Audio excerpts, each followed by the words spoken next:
Rock bottom doesn't announce itself. It doesn't knock. One day you're standing on solid ground, and the next, the floor is gone, and you're falling through a version of your life you never planned for. The job that ended without warning. The relationship that didn't survive the version of you that showed up to it. The mirror that started reflecting someone you didn't recognize anymore. Nobody warns you that the worst moment of your life will also be the quietest. No alarms, no countdown, just you, alone, somewhere underneath everything you thought you'd built. And here's what almost nobody tells you about that moment. It's not the end of your story. It's the only place your real story was ever going to start from. Stop scrolling for 2 minutes and actually sit with that. Because what you're about to hear isn't another collection of nice quotes to feel good about for an hour and forget by dinner. This is the actual blueprint the Stoics used 20 centuries ago to survive exile, bankruptcy, betrayal, and loss that would break most people walking around today. Marcus Aurelius buried children. Seneca was exiled and later forced to take his own life by the very emperor he tutored. Epictetus was born into slavery and beaten badly enough that he walked with a limp for the rest of his life. These weren't men theorizing about pain from a comfortable chair. They built an entire philosophy out of the wreckage of their own lives. And that philosophy still works, right now, on whatever wreckage you're standing in. So if you're here because something broke, because you lost the job, or the marriage, or the version of yourself you used to like looking at, you're in the right place. Not to be comforted. Comfort isn't what rebuilds a person. You're here to be rebuilt, and rebuilding is going to require something a lot more honest than comfort. Truth 1. Rock bottom is not a wall, it's a foundation. Most people treat the lowest point of their life like a tombstone, something to grieve and avoid looking at directly. But a foundation isn't something you walk past, it's something you build on top of. The version of you that hit rock bottom learned things the comfortable version of you was never going to learn. You learned what you can actually survive. You learned who stays and who disappears the moment you stop being useful to them. You learned what you're made of when there's no audience left to perform for. That information is not a curse, it's raw material, and raw material only becomes useless if you refuse to pick it up. Marcus Aurelius wrote, "You have power over your mind, not outside events. Realize this, and you will find strength." Read that again slowly. He's not saying the collapse wasn't real. He's not pretending the loss didn't hurt. He's pointing at the one thing that never actually left your hands, even in the worst moment of your life. The job left. The relationship left. The old version of your identity left. Your mind, the part of you that decides what any of this means, never left. It's still yours. It was yours on the floor of rock bottom, and it's yours right now. Truth 2. The pain you don't transform becomes the cage you live in. This is the part nobody wants to hear, so I'm going to say it plainly. You cannot skip this. Pain that goes unprocessed doesn't disappear just because time passes. It calcifies. It becomes the lens you see every new opportunity through, the voice that tells you not to try again because of what happened last time, the quiet conviction that you're someone bad things happen to. That's not destiny. That's just pain that never got turned into anything. Seneca wrote, "Difficulties strengthen the mind, as labor does the body." Notice he didn't say difficulties strengthen the mind automatically. Labor only builds the body if you actually do the work. A difficulty that you avoid, that you numb, that you bury under distraction after distraction doesn't strengthen anything. It just sits there, getting heavier. The transformation isn't passive. It's a decision you make, probably more than once, possibly every single morning for a while, to take what happened to you and turn it into fuel instead of letting it turn into a cage. You're not behind. You're not broken beyond use. You're standing exactly where every comeback in human history has started, at the bottom, with nothing left to perform and nothing left to lose. That's not the worst place to be. It might be the only place real rebuilding has ever actually begun. You already lived through it. The fall already happened. So the only real question left is what you're going to do with the story of it. Because right now, whether you've noticed or not, you are telling yourself a story about what your collapse means. Everyone does. The problem is most people never check whether the story they're telling is one that builds them back up or one that keeps them buried. Truth 3. The story you tell about your collapse becomes the blueprint for your comeback. Here's something most people get backwards. They think the facts of what happened determine how they feel about it. They don't. Two people can lose the exact same job, the exact same way, on the exact same Tuesday. And 5 years later, one of them is running something they're proud of, and the other is still telling the story like it's the reason nothing good has happened since. Same event, completely different outcomes. The difference was never the event, it was the story. If the story you're telling yourself right now sounds like, "This proved I'm not good enough," stop and notice that you wrote that sentence. Nobody handed it to you carved in stone. You picked those words, maybe without even realizing you were choosing, and you've been repeating them so often they started to feel like fact instead of interpretation. But interpretation is exactly what it is, and interpretation can be rewritten by the same person who wrote it the first time, you. Marcus Aurelius put it simply, "The soul becomes dyed with the color of its thoughts." Sit with that for a second, because it's not poetic decoration, it's a warning. Whatever story you keep telling about rock bottom is the dye your whole identity is soaking in right now. Tell the story as a verdict, and you'll start acting like someone the verdict was passed on. Tell it as the place where you finally found out what you're capable of carrying, and you'll start acting like that person instead. Same facts, different dye. The choice of which story gets repeated is sitting in your hands this morning, whether you've picked it up yet or not. This isn't about lying to yourself. Stoicism was never about pretending the pain wasn't real or slapping a fake smile over a genuine wound. It's about refusing to let the worst chapter write the ending for every chapter that comes after it. The fall happened, fine. Now what does it build toward? That's the only question worth asking, and it's a question you get to answer new every single day for as long as it takes. Truth 4. Your comeback is private before it's ever public. Somewhere along the way, a lot of people picked up the idea that rebuilding doesn't count unless someone's watching it happen. They wait for permission, they wait for an audience, they wait to feel ready, certain, fully healed before they're willing to take a single real step, because some quiet part of them is scared of trying again in front of people and failing in front of those same people. So they wait. And the waiting starts to feel like progress, even though nothing is actually moving. Here's what nobody tells you about every real comeback you've ever admired in someone else.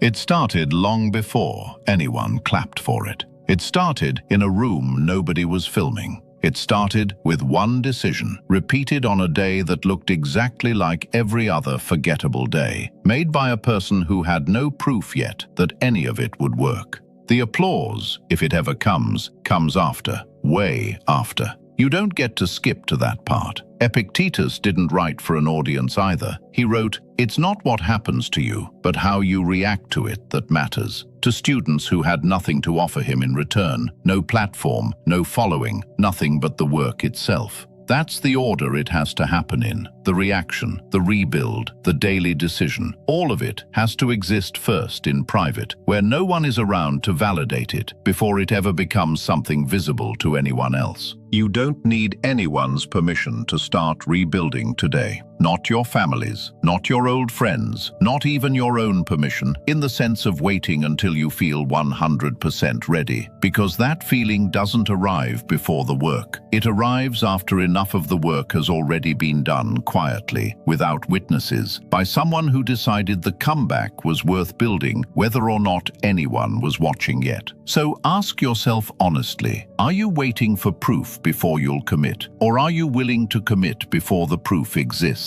Every comeback that ever mattered was built by someone who chose the second option, alone, in a room nobody else walked into, long before the world had any reason to notice. That's the floor most people never reach, because most people are still waiting for permission to step onto it. Somewhere between the fall and the comeback, there's a stretch nobody talks about. It's not the dramatic part. It's not the part that makes a good story when you tell it later. It's the long, grey, uncomfortable middle, where nothing feels like progress yet, where you're doing the work, and the work isn't paying you back in any visible way, and you start to wonder if you're actually rebuilding or just suffering with extra steps. That stretch is where most people quit, not at rock bottom, in the boring middle, right before things were about to turn. Truth 5. Comfort never built anyone back up. Think about what your body does when it's actually getting stronger.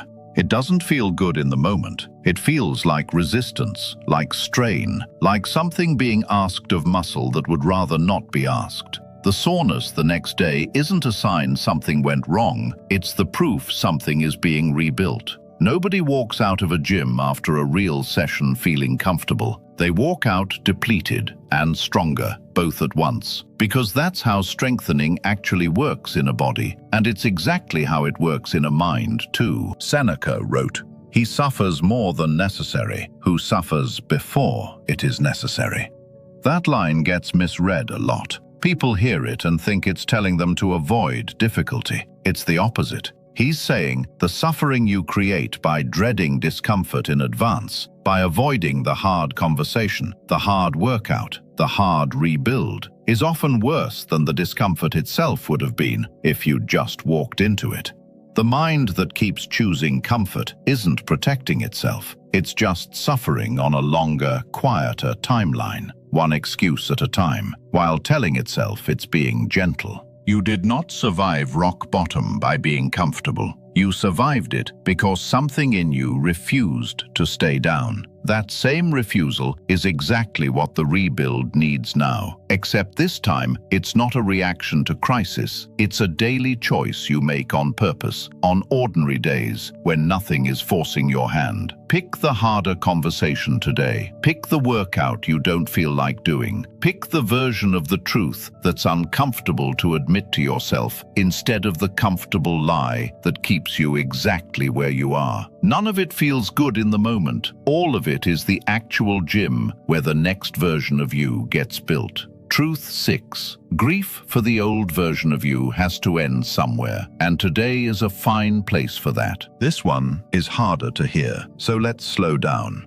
There's a difference between honoring what you lost and living inside a shrine built for it. Grief is real, and it deserves its time. The job that mattered to you, the relationship that meant something even after it ended badly, the version of yourself that existed before everything fell apart. All of that is allowed to be mourned. But mourning has a season, and somewhere along the way, a lot of people quietly extend that season into a permanent address. They stop visiting the grief, they move in. You'll know if this is you. It sounds like comparing every new opportunity to the old life instead of judging it on its own terms. It sounds like introducing yourself, even just in your own head, as someone defined by what was taken rather than by what you're building now. It sounds like flinching every time something good starts to happen because some part of you is still waiting for the other loss to arrive and confirm that good things don't stick around for you. Marcus Aurelius kept returning to one idea throughout his private writings.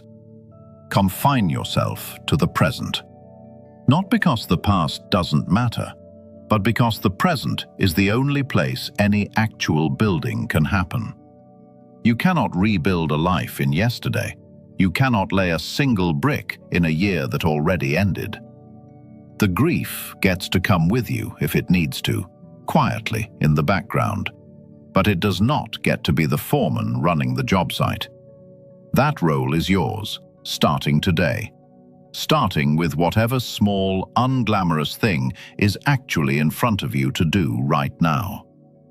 You are allowed to stop grieving who you were before you fully understand who you're becoming. In fact, that's usually the order it happens in. Clarity rarely shows up first. It shows up after you've already started moving, as the reward for the movement, not the requirement for it. By now, you've heard 6 truths. If you've actually been sitting with them, instead of just letting the words pass through, something in you already knows this isn't going to end with a comfortable summary and a pat on the back. The next two truths are the ones that separate the people who talk about rebuilding from the people who actually do it. Pay close attention here, because this is where most comebacks quietly die before anyone outside ever even knew they'd started. Truth 7. Every rebuild starts with one decision, repeated daily, not one dramatic transformation. There's a fantasy a lot of people carry around without ever saying it out loud. It's the idea that one day, in one defining moment, everything is going to click, and from that point forward, the new version of them just exists, fully formed, no further effort required. It's a beautiful story. It's also a lie, and it's one of the most expensive lies a person recovering from rock bottom can believe, because it keeps you waiting for a moment that isn't coming, instead of building the only way rebuilding has ever actually worked. Look at every comeback you've ever genuinely respected. Not the highlight reel version, the real version. It wasn't one decision. It was the same small decision, made again, on a Tuesday that looked exactly like the Monday before it, repeated long enough and consistently enough that it stopped being a decision and started being who that person simply was. The version of you standing at rock bottom and the version of you fully rebuilt are connected by thousands of small, unremarkable, repeated choices, not one cinematic turning point. Epictetus never promised his students a single transformative moment either. What he taught, over and over, in different words, was a practice, something repeated daily, not unlocked once. The discipline of checking your reactions, of separating what's in your control from what isn't, of choosing the harder right thing instead of the easier wrong one. That's not a decision you make once and move past. It's a decision you keep making, sometimes dozens of times in a single difficult day. And the rebuild is simply what that repetition adds up to over enough time. So if you woke up today still waiting for the big moment that proves you're back, stop waiting. It's not coming, not as a single event. It's already arriving in pieces every time you choose the harder thing instead of the easier one. Every time you get back up after a setback that would have been a perfectly reasonable excuse to stay down. You don't need a transformation today. You need one decision made well, repeated tomorrow and the day after that. Truth 8. Rock bottom was never a wall. It was always the floor of the new foundation. Bring this all the way back to where it started. A wall stops you. A wall is the end of the road, something you hit and bounce off of, something that has no use beyond blocking the way forward. A floor is the opposite. A floor is what you stand on while you build everything above it. The exact same event, the exact same fall, can be either one, depending entirely on what you decide to do once you're standing on it. Every person you've ever admired for surviving something brutal and coming back stronger stood exactly where you're standing now, at some point. Not above the fall, looking down at it from a safe distance. Inside it, in the middle of it, with no proof yet that the story was going to turn. They didn't have a guarantee. You don't have one either. What they had, and what you have right now, whether you've claimed it yet or not, was the choice to treat the bottom as ground to build on instead of a verdict to accept. Nothing about your situation has to stay the way it looks today. The job that ended, the relationship that didn't survive, the version of yourself you lost somewhere along the way, none of it gets the final say over what comes next. You get the final say, exercised one decision at a time, starting from exactly where you're standing right now, at the bottom, on solid ground, with the whole rebuild still ahead of you and nothing stopping you from laying the first brick today. 8 truths. Say them back to yourself slowly, because by now they're not just words you heard in a video, they're the actual blueprint sitting in your hands. Rock bottom is not a wall, it's a foundation. The pain you don't transform becomes the cage you live in. The story you tell about your collapse becomes the blueprint for your comeback. Your comeback is private before it's ever public. Comfort never built anyone back up. Grief for the old version of you has to end somewhere, and today is a fine place for that. Every rebuild starts with one decision, repeated daily, not one dramatic transformation. And rock bottom was never a wall, it was always the floor of the new foundation. Read all 8 again if you need to. Most people will watch something like this once and feel something for an hour and let it evaporate by tomorrow morning. That's not what this was built for. This was built to be returned to on the mornings when the old story tries to come back and convince you that the fall meant more than it did. On the days when comfort makes a very reasonable sounding case for why today isn't the day to do the hard thing.